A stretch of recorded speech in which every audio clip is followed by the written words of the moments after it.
My first book was published in 1981, and it was called Father-Daughter Incest. I owe that and everything else in my career to the women's liberation movement. It's as simple as that. I was in a consciousness raising group at the same time that I was doing my residency in the early 1970s. And my first two patients on the inpatient service were women who'd made suicide attempts. And they both told me, they both disclosed histories of father-daughter incest. And at that time, the comprehensive textbook of psychiatry estimated the prevalence of all incest cases at 1 per million. Well, it was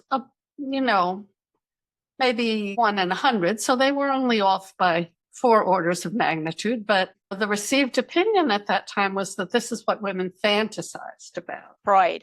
Yeah, it went back to Freud's repudiation of his original discovery, which was that hysteria, as it was then called, originated in childhood sexual abuse. I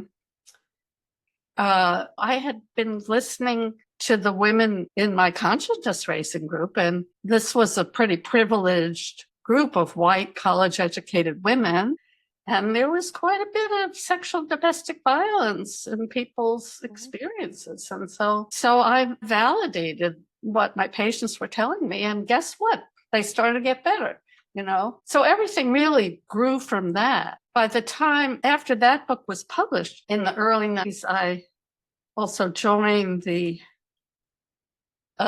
Department of Psychiatry at Cambridge Hospital, which was really just begun an affiliation with Harvard Medical School and become a teaching hospital. And it was a very creative place at that time.